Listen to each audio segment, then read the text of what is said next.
Today, you're going to learn exactly how to find an audience with Facebook ads. You're going to learn the targeting that you need to attract qualified buyers and the demographic information that may or may not be important in building your audience. Hey there, I'm Jillian Kendrick, and welcome to the Momentum Marketing Podcast. I'm a mama, a wife, an entrepreneur, and a 3-time best-selling co-author. In each episode, you'll get real-world practical advice and strategies, and maybe a parenting tip or two along the way. If you're ready to create a business that supports your family and your lifestyle, then you're in the right place. Hey, welcome back to this episode of the Momentum Marketing Podcast. I'm so excited that you're here with me. You're going to spend time. And if you're listening to this episode, then you're probably interested in Facebook ads. Maybe you've run Facebook ads in the past. Maybe you've tithed to Facebook ads because you've thrown a bunch of money at it and maybe it didn't work. Maybe you're successfully running Facebook ads and you need a couple of new ideas. This is going to be for you. Also, make sure you listen through the very end because I'm going to give you a Facebook ad secret that nobody knows, nobody talks about, unless you're in one of those multiple $1,000s a month kind of coaching programs, or unless you know how to run Facebook ads. I'm going to teach you a secret that most marketers, most business owners do not know about Facebook ads. As always, if you haven't watched it already, go to jilliankendrick.com/masterclass and sign up for my masterclass on how I get over 600 leads every single month. I teach you the entire strategy. It's a 3-step, 3-pillar strategy. It is so good. And I just got done revamping the whole thing. So it's brand new and it's beautiful. And I'm so excited to be putting it out into the world. So even if you've watched it before, go and watch it again because there's new stuff and it's awesome. So when it comes to running Facebook and Instagram ads, there are a couple of things that are really, really important to keep in mind. The first is going to be the type of ad that you're running. So when you sign up to create an ad inside of the Ads Manager, you're going to be asked to choose a campaign objective. And each of these objectives will play to a different way that the algorithm is going to work. For example, awareness is just going to show it to a bunch of people. Traffic is more likely to show it to people who will actually click on it. Engagement is more likely to show it to people who will send Messenger or WhatsApp or Instagram messages. Leads is much more likely to get sent to people who actively sign up for stuff. App promotion is really specifically if you have an app in the App Store and you want to promote it, that's for that. And then the sales objective, of course, is for conversions and converting sales. Each of these objectives plays to a different part of the algorithm. Each of these objectives gets shown to a potentially different audience or a different set of people.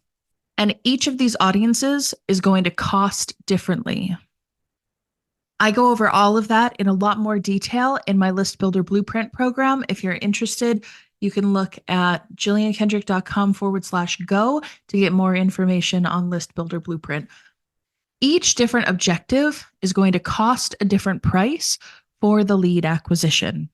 And each of these plays to a different part of Facebook's algorithm. So when you're choosing what kind of campaign to run, you need to be really careful about what campaign objective to choose, because that ultimately will determine other settings within your audience availability and the way that things get displayed and what shows up, what part of the algorithm gets used, all of that stuff. But then once you've selected the budget and you've gone through your categories and you're selecting a few other things of where you want the person to click on or where you want the traffic to go or where the landing page is for the lead, all of that sort of stuff, then you're going to get into audience. And in the audience, we can choose tons of different criteria. Don't forget, Amazon is just as much a fulfillment company as it is a data mining company. Tesla is just as much a car company as it is a data mining company. Facebook is just as much of a social platform as it is a data mining company. And best believe if you use any of these and other platforms, they have data on your habits, your likes, your dislikes, things that you click on, things that you search, things you've been cookied for, etc. And so if you've never been inside Facebook ads and you've never looked at the detail with which you can create audiences, you might be kind of scared and astounded a little bit at what you're about to see. But the truth is, like, if you're a marketer and this stuff excites you, you will be kind of awestruck. And it really is amazing what they know about people and what they keep tabs on. So, under audience, you can then choose location. Don't forget, if you're going to market to anyone in any country, especially speaking about outside the United States, you need to be aware of what marketing laws are applicable for a business in your country to market or do business in that other country. I'll give you an example.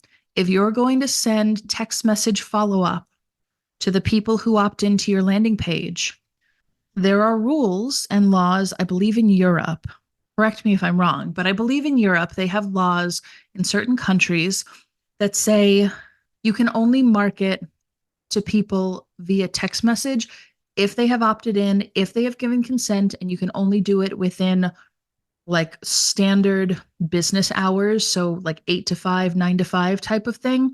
You cannot market to people at, 3 a.m. Like, we'll shut your stuff off. That's not okay.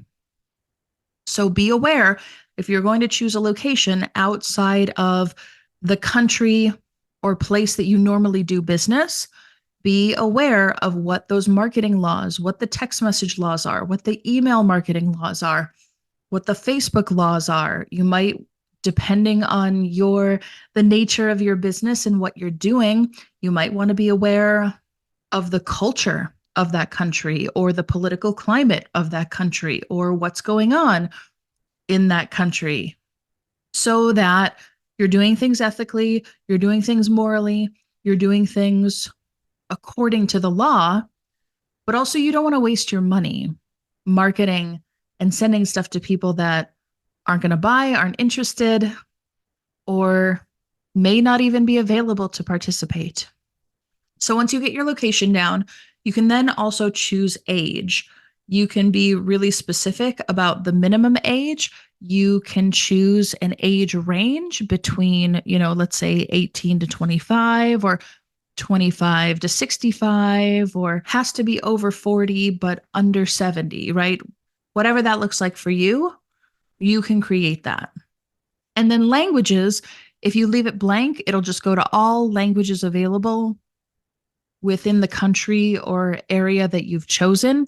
You don't have to go in and say, I'm going to market to people in France who also speak French, market to people in Germany who also speak German. I usually try and leave the languages thing blank unless I want to specify that my content is only in English. That's an option as well. The next one is going to be gender identification. As of this recording, Facebook only has men, women, or all.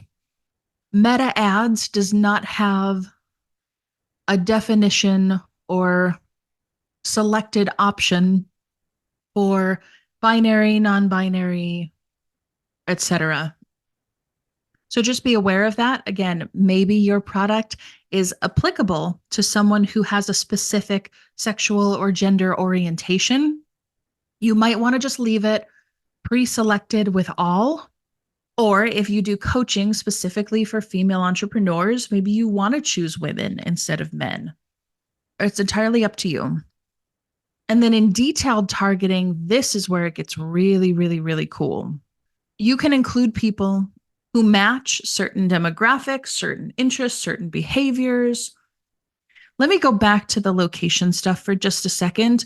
Not only can you choose the specific country that you're going to be working in, but let's say you were a local business and you wanted to market to people only within 20 miles of your location or 50 miles of your zip code, you have that choice as well. And there's a way to drop a pin and select like the exact location of where you are, where your business is, where you're located, where the event is going to be, right?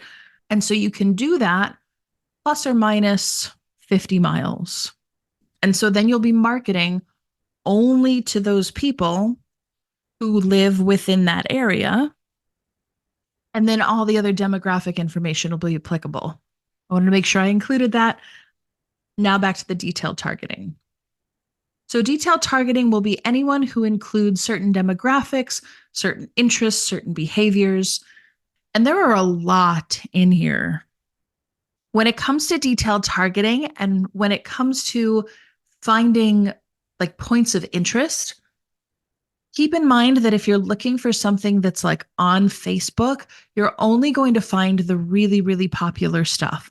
So if you happen to have some sort of obscure, like underwater basket weaving type of interest, you're only going to find the results for the people or interests or stuff that is like really popular. So for instance, with female coaches, I know a lot of really incredible, brilliant female coaches that have big lists. But if you look into female coaches or you specifically start typing in the detailed targeting of like, I don't know, Gary Vaynerchuk, Marie Forleo, Tony Robbins, those sorts of people, those are really only going to be the ones that you'll find. You'll find some, let's say, B-level coaches that are a little less popular, but for the most part, and I don't honestly know what the threshold is, but I'm sure that one exists. Facebook has some sort of threshold for the popularity of that thing or the popularity of the topic or the subject or the person in order to be displayed inside of the demographic interests and behaviors. And what I love too about this is, so we could type in, for example, let's say you were a florist. So I can go and type in flowers, but then it's also going to give me interests that are related to those things. So it shows me an interest in flowers, but it also shows me an interest in Brandon Flowers, the artist or musician. If I just type in flower, Flower, it shows me interests in floral arrangements, that their job title is a flower arranger, that their employer is flower arranging, their field of study is flower arranging, their interest is gardening, their interest is weddings, their interest in floral design. Like, you don't have to know exactly the thing that you're going after in order to type it in and see what's there. If you just get close. So I typed in the word flower and it gives me a ton of suggestions to look at. Curse of the Golden Flower, which is a movie. The Chelsea Flower Show, which is a gardening interest. 1-800-Flowers, which is listed as both an employer and a page. And then based on those specific things, you can then begin to build your audience. But here's where some of the secret sauce is coming in. And I'm going to tell you this. I should have told you that 2 secret things were going to be revealed today. But here's the first. And the next one is coming up, so keep listening. As you begin to build an audience, it is important to be thinking about some of the ancillary things that can go along with that audience. Let me give you an example of that. Let's say your ideal audience is a stay-at-home mom who is looking for a side hustle. Well, not only might they be interested in parenting or show their job as a parent or a mom or a stay-at-home mom, not only would they be female, not only would they be within a certain age range, but think about this. A lot of parents, a lot of moms out there who drive cars I'm generalizing here, but maybe a lot of them own minivans, or maybe a lot of them own SUVs. Not all of them, certainly, but it's something to think about. Where do they all shop?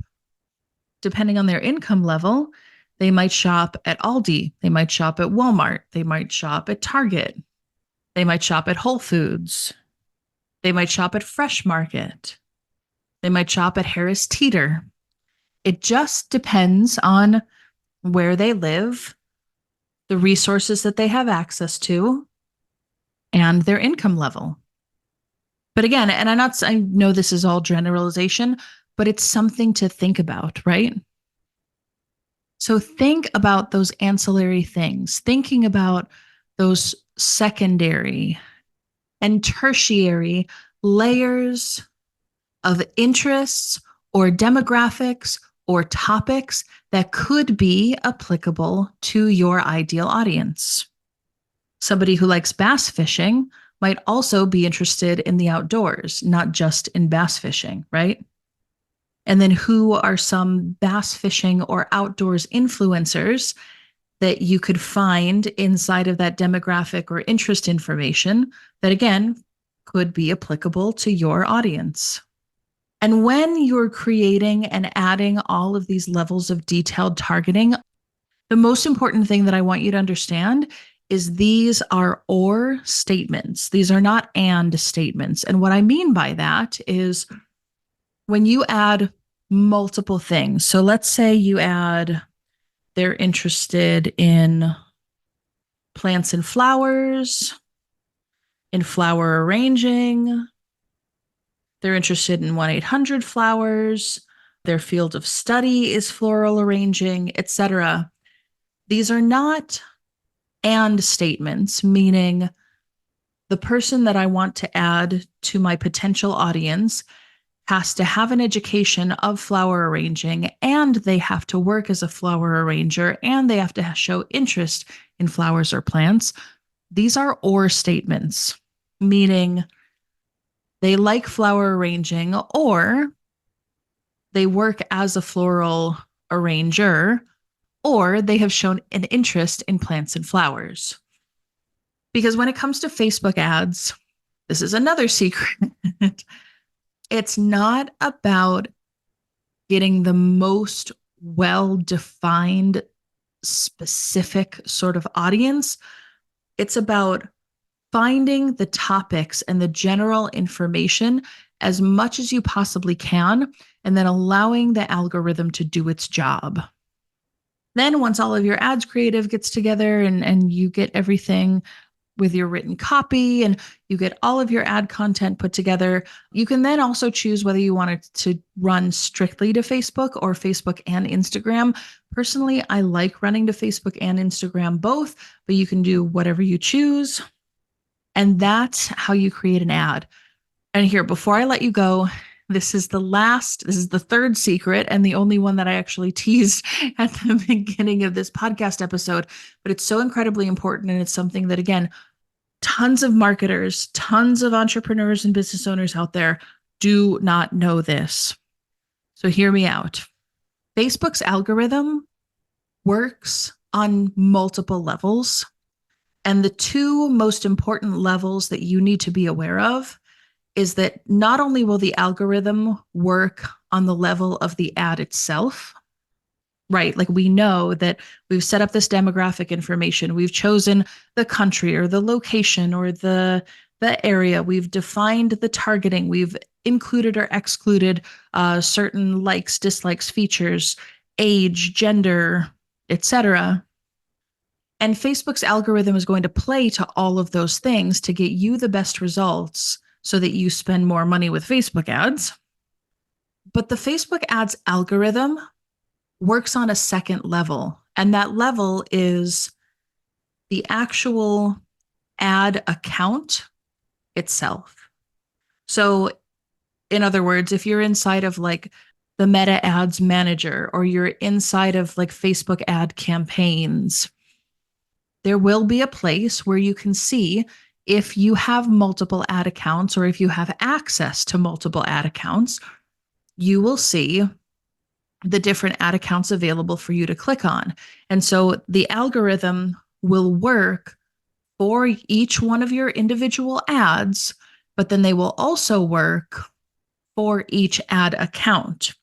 So I would not recommend, if you have a business that is specific for floral design, and then you also happen to own a business, or maybe a friend of yours owns a business, or a family member, or whoever, that's like our bass fishing example, do not, please, unless somehow you can figure out a way to market to both, do not use the same Meta Ads account for both of those businesses. Use one for one and then create another separate ad account for the other business, because the algorithm works for the ad itself as well as for the ads account. And so what happens then is, if you've ever looked at like a Facebook ad and you've clicked on the why am I seeing this thing, and it says, you know, men and women in the United States over 18, and you're like, okay, but isn't that applicable to everybody? Yes.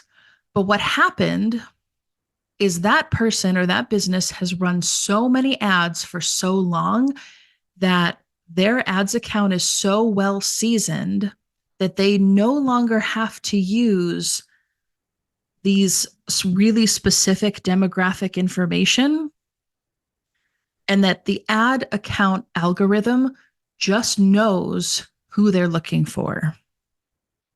Now, you would have to talk to like a real Facebook ads professional to know exactly what that looks like and what the timing is and how much money you have to spend on ads or how long you have to run the ad in order to get that result. I'm sure that exists. I don't know it off the top of my head, but I do know that the algorithm works on those multiple levels. So be aware that if you have multiple businesses, or please don't share an ads account, but if you are, don't let someone else run their ads to a different audience and a different topic and a different subject and a different type of product as the same one that you're running in yours, unless you're using two separate ads accounts. I hope this was valuable to you. This is some incredible, important stuff. And like I said, a lot more detail of this information is going to be inside of List Builder Blueprint.